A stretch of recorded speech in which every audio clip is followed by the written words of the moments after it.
Hello friends, welcome back to the official YouTube channel of study with awesome. आज की इस video में हम लोग मेंसुरेशन पढ़ेंगे और मेंसुरेशन हम लोग क्यूबाइड यानी कि घनाभ के बारे में पढ़ेंगे। तो ये वीडियो जो है बहुत ही ज़्यादा इंपॉर्टेंट है आपके वेरियस एग्जाम्स को लेके, चाहे वो एसएससी हो, रेलवे हो या फिर लेखपाल या सुपरटेट कोई भी एग्जाम हो। ठीक है, तो इस चैप्टर से एक क्वेश्चन आपको जरूर मिलता है, तो हम लोग पार्ट बाय वन अलग अलग टॉपिक्स को उठा के वीडियोस बनाएंगे। ठीक है, और लेक्चर्स देखेंगे। इस वीडियो में मैं घनाभ से जुड़े हुए आपको कुछ क्वेश्चन इंपॉर्टेंट कराऊंगा और घनाभ के बारे में कुछ जो इंपॉर्टेंट फॉर्मूलेस है वो डिस्कस करेंगे। तो चैनल पर अगर पहली बार हो, नए हो, तो चैनल को जरूर लाइक कर देना और बेल बटन को दबा देना। चलिए बिना किसी देरी के हम लोग अब शुरू करते हैं अपनी वीडियो को। देखिए, सबसे पहले हम लोग जानते हैं कि इसके क्या क्या हम लोग को फॉर्मूले पढ़ने होते हैं। तो कुछ इसमें बातें हैं वो पहले हम लोग कर लेते हैं। घनाभ क्या होता है दोस्तों? घनाभ एक थ्री डायमेंशनल फिगर होता है। ठीक है, थ्री डायमेंशन मतलब जिसमें कि तीन विमाएं आती हैं। ठीक, अगर हम एरिया की बात करते हैं, एरिया जो होता है वो टू डायमेंशन से रिलेटेड होता है, और अगर हम वॉल्यूम यानी कि आयतन की बात करें तो वो थ्री डायमेंशन से रिलेटेड होता है। तो घनाभ की जो तीन डायमेंशन होती हैं वो क्या क्या होती हैं? वो होती है लेंथ, होती है ब्रेथ होती है, और एक हाइट होती है। ठीक है, तो यहाँ पर मैंने ये तीन एरो से अगर मैं आपको बना के दिखाऊं, तो ये जो है ये आपकी लेंथ हो जाएगी, ये हाइट हो जाएगी और ये ब्रेथ हो जाएगी। इसमें जो सबसे पहला फॉर्मूला होता है वो होता है आयतन का। इसका आयतन, आयतन यानी कि वॉल्यूम का। वॉल्यूम का फॉर्मूला क्या होता है? Volume of cuboid, length to breadth into height. ठीक है, ये क्या है? यहाँ पर घनाभ है, क्यूबाइड। तो इसके बाद जो सेकंड फॉर्मूला हम लोग को पढ़ना होता है वो टोटल सरफेस एरिया यानी कि संपूर्ण पृष्ठ का पढ़ना होता है, संपूर्ण पृष्ठ के क्षेत्रफल का। हिंदी में हैंड राइटिंग थोड़ी सी वीक है तो वो भी हाथ सेट नहीं है, समझ में आएगा जो भी मैं बोल रहा हूँ सर आपको। ठीक है, तो संपूर्ण पृष्ठ का अगर हम क्षेत्रफल की बात करें या फिर हम इंग्लिश में से बोले टोटल सरफेस एरिया टीएसए, तो हम फॉर्मूला क्या यूज करते हैं? टू ब्रैकेट में L B plus B H plus H L. Okay, and जो थर्ड फॉर्मूला होता है वो इसके विकर्ण का होता है। विकर्ण मतलब कि डायगोनल। तो इसके लिए आप फॉर्मूला क्या यूज करते हो? अंडर रूट में L square plus B square plus H square.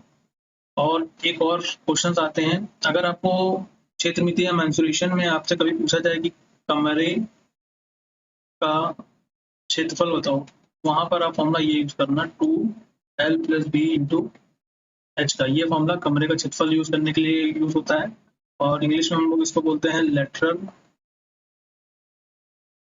Surface area. ठीक है, लेटरल सरफेस एरिया। अब लेटरल सरफेस एरिया में होता क्या एक्चुअली, जब हम ये ऊपर वाली और यहाँ पे नीचे की जो सरफेस होगी उसको जो हम लोग नहीं काउंट करेंगे, तो बाकी चार बाउंड्री वाली वॉल्स को काउंट करते हैं, तो वो जो एरिया निकल के आता है उसी को हम लोग लेटरल सरफेस एरिया कहते हैं। और घनाभ में एक चीज और बताना चाहूंगा, इसमें जो सरफेस होती है यानी कि जो सतह होती है वो कैसी होती है? आयताकार होती है। ठीक है, और इसमें अगर हम कोर की बात करें यानी कि एच की बात करें, तो अगर आप एच काउंट करोगे तो टोटल हो जाएंगे एच यहाँ पर 12। और वर्टिस की बात करें, वर्टिस की बात करें तो वर्टिस हो जाएगी यहाँ पर आपकी 8। और सतह की बात करें तो सतह हो जाएगी 6। ठीक है, वर्टिस क्या होता है? ये जो पॉइंट्स होते हैं इनको वर्टिस कहते हैं, जहाँ पर दो एजेस मिलती है। ठीक है, तो ये चार फॉर्मूले हैं जिनको हमें याद करना है। अब हम लोग अपने क्वेश्चन की ओर बढ़ते हैं। पहले क्वेश्चन में हम लोग से कहा जा रहा है कि एक कोई घनाभ है जिसमें 24 सेंटीमीटर उसकी लंबाई है, 14 सेंटीमीटर चौड़ाई है और 7.5 सेंटीमीटर उसकी ऊंचाई है। तो संपूर्ण पृष्ठ आपको बताना है। ठीक है, संपूर्ण पृष्ठ के लिए आपको फॉर्मूला याद करना है, कौन सा? जो भी मैंने आपको बताया था। देखिए, इसके लिए फॉर्मूला यानी कि टीएसए का फॉर्मूला लगेगा। टीएसए यानी कि टोटल सरफेस एरिया है संपूर्ण पृष्ठ, जो कि होता है two L B plus B H plus H L. ठीक है, अब आपको करना कुछ नहीं, यहाँ पर वैल्यूज उठा के रख देनी है। यहाँ पर आपको लेंथ पता है 24 है सेंटीमीटर में, ब्रेथ पता है 14 है सेंटीमीटर में, और हाइट पता है 7.5 है सेंटीमीटर में। ठीक है, सारे सेंटीमीटर में तो हमें कुछ कन्वर्ट करने की कोई जरूरत नहीं है, आप डायरेक्ट वैल्यूज उठा के रखोगे। यहाँ पर क्या आएगा? 24 टू 14, और बी बी यहाँ पे 14 इंटू 7.5, अगेन 7.5 इंटू 24। इन सबका अगर आप मल्टीप्लाई करोगे, यहाँ पर 105 है, सबको ऐड करेंगे तो 6 5 11, एक हाथ से 8 3 10, 10 और 11, 8 3 11 12 12 हो जाएगा, 10 नहीं हुआ। और ये हो जाएगा 621 है ना। 621 का 2 बार मल्टीप्लाई करोगे तो ये बन जाएगा 621 into 2, that means 1242 centimetre cube. अब आप कहोगे छोटा छोटा मल्टीप्लाई भी किया है, तो दोस्तों क्या होता है कि जब ये हम लोग लिखते हैं ना बोर्ड पे, तो इसमें थोड़ा सा माइंड में कैलकुलेशन करना और ये जो पैड पे कैलकुलेशन करना होता है, थोड़ा सा अभी सेट नहीं है, तो इस वजह से मिस्टेक हो जाती है। चलिए आगे बढ़ते हैं। नेक्स्ट क्वेश्चन देखते हैं। देखिए यहाँ पे क्या कहा जा रहा है कि एक आयताकार पानी की टंकी का क्षेत्रफल जो है आधार का 6500 है और इसमें 2.6 घन मीटर तक पानी भरा हुआ, तो टंकी की गहराई पूछ रहा है आपसे। ठीक है, तो आधार का क्षेत्रफल यानी कि बेस एरिया आपको पता है, बेस एरिया क्या है 6500। बेस एरिया जो दिया हुआ है इसका मतलब उसमें क्या दिया हुआ है, एल इंटू बी की वैल्यू आपको दी हुई है 6500, वो भी सेंटीमीटर स्क्वायर में। सेकंड में आपको पता है कि पानी का आयतन पता है, यानी कि आपको वॉल्यूम की वैल्यू पता है 2.6 घन सेंटीमीटर यानी कि सेंटीमीटर क्यूब। तो दोनों सेंटीमीटर में तो हमें चेंज करना नहीं है, अब हम डायरेक्ट फॉर्मूला यूज करेंगे आयतन का कि B equals to L into B into H. B की जगह पे आपको क्या रखना है 2.6 सेंटीमीटर क्यूब। अच्छा यहाँ पर देखो, यहाँ एक मिस्टेक हो रहा है, यहाँ पर ये मीटर, ठीक है मीटर है, चेंज करना पड़ेगा, अभी हम लोग देख लेते हैं। ओके, एल इंटू बी आपको पता है, एल इंटू बी है 6500 एंड अब एच की वैल्यू आपको पता करनी है, ये सेंटीमीटर स्क्वायर में। सो चलिए कन्वर्ट कर लेते हैं। 2.6 मीटर क्यूब पॉन में 6500 सेंटीमीटर स्क्वायर। सब ये सेंटीमीटर स्क्वायर को मीटर में कन्वर्ट करोगे तो ये 2.6 6500 ऊपर बन जाएगा 100 इंटू 100। ठीक है, देखो एक जो मीटर होता है वो 100 सेंटीमीटर के बराबर होता है। 1 सेंटीमीटर को अगर आपको मीटर में कन्वर्ट करना है तो 1/100 मीटर लिखना होगा। इसी तरह अगर 1 सेंटीमीटर स्क्वायर को चेंज करना होगा तो 1/100 इंटू 1/100 यानी कि 2 बार, यानी कि क्या बन जाएगा मीटर स्क्वायर बन जाएगा। अब यहाँ पर आपको सॉल्व करना है, यहाँ पर आएगा 10, ये पॉइंट हटाओगे तो नीचे 10 बन जाएगा, 0 से 0 कट जाएगी, एक 0 से ये एक 0 कट गई। ठीक है, 13 के टेबल से दोनों कटेगा, ये 2 बार कटेगा और ये 5 बार कटेगा। 5 के टेबल से फिर ये 2 बार, यानी कि ये पूरा सॉल्व होकर कितना हमें दे रहा है 4 मीटर। 4 मीटर में हमारा कौन सा ऑप्शन सही है, फोर्थ वाला सही है। आगे देखते हैं 5वां क्वेश्चन। देखो इस तरह के क्वेश्चन जो होते हैं ना, ये बहुत ज़्यादा इंपॉर्टेंट होते हैं और एसएससी में मेनली और रेलवे में इस तरह के क्वेश्चन जरूर पूछे जाते हैं।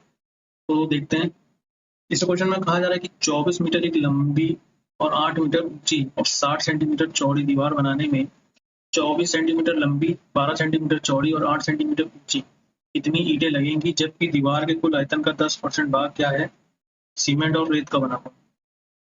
तो इसमें दो चीजें हैं, एक तो आपको दीवार की डायमेंशन दी हुई है बनाने में और ईंटों की डायमेंशन दी है। तो हम सबसे पहले दीवार के लिए लिख लेते हैं। ठीक है,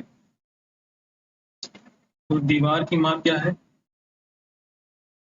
दीवार की माप जो है आपको पता है क्वेश्चन में 24 मीटर है, 8 मीटर है और 60 सेंटीमीटर है। ठीक है, इसके बाद ईंट की माप आपको पता है क्वेश्चन में, ईंट की माप दी हुई है यहाँ पर आपको 24 सेंटीमीटर, 12 सेंटीमीटर, 8 सेंटीमीटर। और यहाँ पर एक बात और बोलेगी कि 10% भाग सीमेंट और रेत का बना होगा। ठीक है, तो दीवार का जो कुल आयतन है, दीवार का 10% किससे बना हुआ है, सीमेंट से प्लस रेत से बना हुआ, और आपको आयतन निकालना है। ठीक है, ये हटा के। तो देखो भाई, मान लो अगर दीवार क्या है पूरी 100% है, ठीक है, तो 100 का 10% कितना होगा, निकालोगे तो ये बन जाएगा 10, यानी कि 100 में से 10 माइनस करोगे कितना आ जाएगा 90। ठीक है, और 90 बचेगा एक तरीके से। तो देखो इस क्वेश्चन को करेंगे कैसे, यानी कि 90% एक तरीके से बचेगा। तो ईंटों की संख्या जब भी निकालनी होती है या टाइलों की संख्या जब भी निकालनी होती है, तो यहाँ पर आप सूत्र क्या यूज करना, ऊपर दीवार का चलता है एरिया, नीचे चलता है ईंट का एरिया। ईंटों की संख्या क्या हो जाएगा, ईंटों की संख्या बराबर एरिया नहीं चलेगा, आयतन चलेगा, दीवार का आयतन बटे में क्या करोगे, ईंट का आयतन। तो दीवार का आयतन आप लिखोगे यहाँ पर 24 मीटर इंटू 8 मीटर और ये 60 सेंटीमीटर। 10% भाग क्या हो रहा है, 10% भाग जो है वो हमारा दीवार सीमेंट और बालू से बने, तो वो हमारा निकल जाएगा। तो कितना बचेगा, 90% बचेगा। यहाँ पर क्या चलेगा, 90/9/10 चलेगा, ठीक है, 9/10 चलेगा।